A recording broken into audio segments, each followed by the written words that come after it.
राधे राधे दोस्तों, जय श्री कृष्णा। आज हम सुनेंगे अक्षय तृतीया की कथा के बारे में। अक्षय तृतीया 10 मई 2024 को मनाई जाएगी। तो आइए जानते हैं अक्षय तृतीया की कथा के बारे में। अक्षय तृतीया की कथा, एक कथा के अनुसार प्राचीन काल में एक धर्मदास नामक वैश्य था। धर्मदास अपने परिवार के साथ एक छोटे से गांव में रहता था। वह बहुत ही गरीब था। वह हमेशा अपने परिवार के भरण पोषण के लिए चिंतित रहता था। उसके परिवार में कई सदस्य थे। धर्मदास बहुत धार्मिक प्रवृत्ति का व्यक्ति था।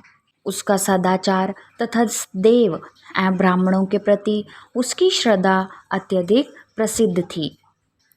अक्षय तृतीया व्रत के महात्म्य को सुनने के पश्चात उसने अक्षय तृतीया पर्व के आने पर सुबह जल्दी उठकर गंगा में स्नान करके विधि पूर्वक देवी देवताओं की पूजा की।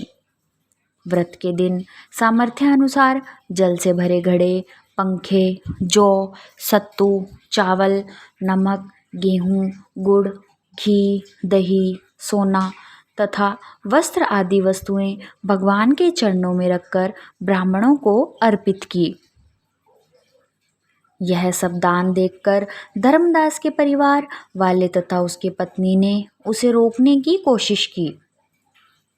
उन्होंने कहा कि अगर धर्मदास इतना सब कुछ दान में दे देगा तो उसके परिवार का पालन पोषण कैसे होगा। फिर भी धर्मदास अपने दान और पुण्य कर्म से विचलित नहीं हुआ और उसने ब्राह्मणों को कई प्रकार का दान दिया। उसके जीवन में जब भी अक्षय तृतीया का पावन पर्व आया, प्रत्येक बार धर्मदास ने विधि से इस दिन पूजा एवं दान आदि कर्म किया। अनेक रोगों से ग्रस्त तथा वृद्ध होने के उपरांत भी उसने उपवास करके धर्म कर्म और दान पुण्य किया। यही वैश्य दूसरे अगले जन्म में कुशावती का राजा हुए। मान्यता है कि अक्षय तृतीया के दिन किए गए दान, पुण्य व पूजन के कारण वह अपने अगले जन्म में बहुत धनी एवं प्रतापी राजा बना। वह इतना धनी और प्रतापी राजा था कि त्रिदेव तथा उसके दरबार में अक्षय तृतीया के दिन ब्राह्मण का वेश धारण करके उसके महायज्ञ में शामिल होते हैं। अपनी श्रद्धा और भक्ति का उसे कभी घमंड नहीं हुआ। वह प्रतापी राजा महान एवं वैभवशाली होने के बावजूद भी धर्म मार्ग से कभी विचलित नहीं हुआ। माना जाता है कि यही राजा के आगे के जन्मों में भारत के प्रसिद्ध सम्राट चित्रगुप्त के रूप में पैदा हुए थे।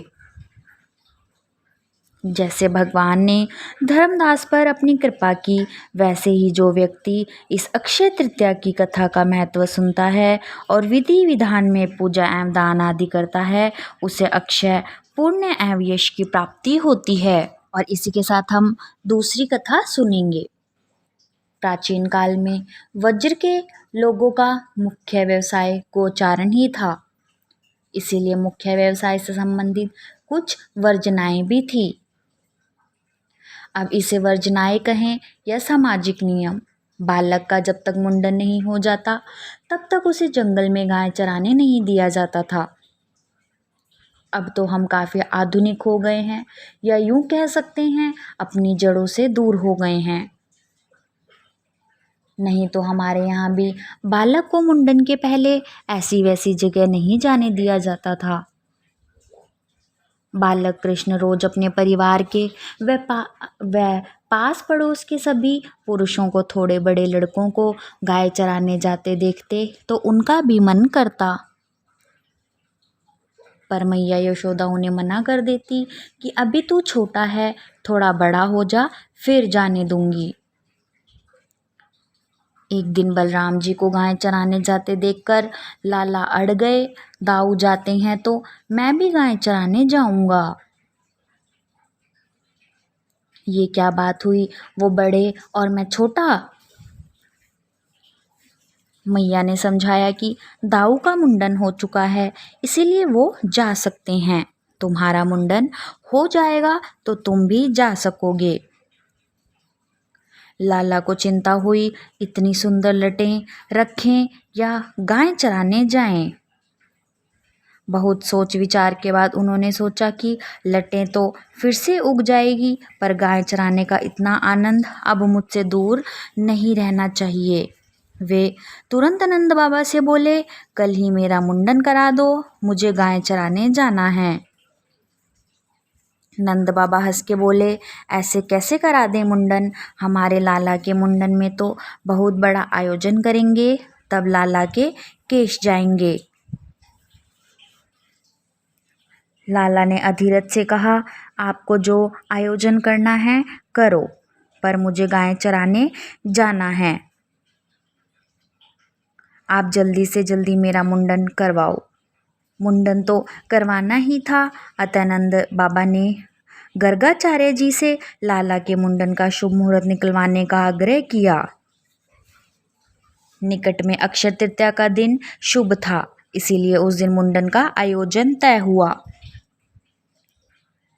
आसपास के सभी गांवों में न्योते बांटे गए, हर्षोल्लास से कई तैयारियां भी की गई। आखिर आयोजन का दिन आ ही गया। आसपास के गांवों के हजारों अतिथियों की उपस्थिति में भव्य आयोजन हुआ, मुंडन हुआ और मुंडन होते ही लाला मैया से बोले, मैया मुझे कलेवा दो, मुझे गाय चराने जाना है। मैया थोड़ी नाराज होते हुए बोली, इतने मेहमान आए हैं घर में तुम्हें देखने, और तुम हो कि इतनी गर्मी में गाय चराने जाना है। थोड़े दिन रुको, गर्मी कम पड़ जाए तो मैं तुम्हें दाऊ के साथ भेज दूंगी। लाला भी अड़ गए, ऐसा थोड़े होता है, मैंने तो गाय चराने के लिए ही मुंडन कराया था, नहीं तो मैं इतनी सुंदर लटों को काटने देता क्या? मैं कुछ नहीं जानता, मैं तो आज ही अभी जाऊंगा गाय चराने। मैया ने नंद बाबा को बुलाकर कहा, लाला मान नहीं रहा, थोड़ी दूर तक आप इसके साथ हो आइए, इसका मन भी बहल जाएगा, क्योंकि इस गर्मी में मैं इसे दाऊ के साथ या अकेले तो भेजूंगी नहीं। नंद बाबा सबको छोड़कर निकले। लाला भी पूरी तैयारी के साथ छड़ी, बंसी, कलेवे की पोटली लेकर निकले। एक बछिया भी ले ली, जिसे हुर्र हुर्र कर घेर कर वो अपने मन में ही बहुत खुश हो रहे थे कि आखिर मैं बड़ा हो गया। बचपन में सब बड़े होने के पीछे भागते हैं कि कब हम बड़े होंगे, और आज हम बड़े सोचते हैं कि हम बालक ही रहते तो कितना अच्छा था। गर्मी भी वैशाख माह की थी, और वज्र में तो वैसे ही भी गर्मी प्रचंड होती है। थोड़ी ही देर में बालक श्री कृष्ण गर्मी से बेहाल हो गए, पर अपनी जिद के आगे हार कैसे मानते। बाबा को कहते, कैसे कि थक गया हूँ, अब घर ले चलो। चलते रहे। मैया होती तो खुद समझ के लाला को घर ले आती, पर संग में बाबा थे, वे भी चलते रहे। थोड़ी ही दूर ललिता जी और कुछ अन्य सखियां मिली, देखते ही लाला की हालत समझ गई। गर्मी से कृष्ण का मुख लाल हो गया था, सिर पर बाल भी नहीं थे, इसीलिए लाला पसीना पसीना हो गए थे। उन्होंने नंद बाबा से कहा कि आप इसे हमारे पास छोड़ जाओ, हम इसे कुछ देर बाद नंदालय पहुंचा देंगे। नंद बाबा को रवाना कर वो लाला को निकट ही अपनी कुंज में ले गई। उन्होंने बालक कृष्ण को कदम्ब की शीतल छाया में बिठाया और अपनी अन्य सखी को घर से चंदन, खरबूज के बीज, मिश्री का पक्का भुर्रा, इलायची, मिश्री आदि लाने को कहा। सभी सामग्री लाकर उन सखियों ने प्रेम भाव से कृष्ण के तन पर चंदन की गोटियां लगाई और सिर पर चंदन का लेप किया। और कुछ सखियों ने पास में ही भूरे और खरबूजे के बीज के लड्डू बना दिए और इलायची को पीसकर मिश्री के रस में मिलाकर शीतल शरबत तैयार कर दिया और बालक श्री कृष्ण को प्रेम पूर्वक दिया। और साथ ही ललिता जी लाला को पंखा झेलने लगी। यह सब आरोग कर लाला को नींद आने लगी तो ललिता जी ने उन्हें वहीं सोने को कहा और स्वयं उन्हें पंखा झलती रही। कुछ देर बाद आराम करने के बाद लाला उठे और ललिता जी उन्हें नंदालय छोड़ आई। आज भी अक्षय तृतीया के दिन प्रभु को ललिता जी के भाव से बीज के लड्डू और इलायची का शीतल शरबत आरोगाए जाते हैं। वे विशेष रूप से केसर मिश्रित चंदन, जिसमें मल्यगिरी पर्वत का भी चंदन मिश्रित होता है, की गोटियां लगाई जाती हैं। लाला ने गर्मी में गाय चराने का विचार त्याग दिया था। औपचारिक रूप से श्री कृष्ण ने गोचारण उसी वर्ष गोपाष्टमी, दीपावली के बाद वाली अष्टमी के दिन से प्रारंभ किया और इसी दिन से उन्हें गोपाल कहा जाता है।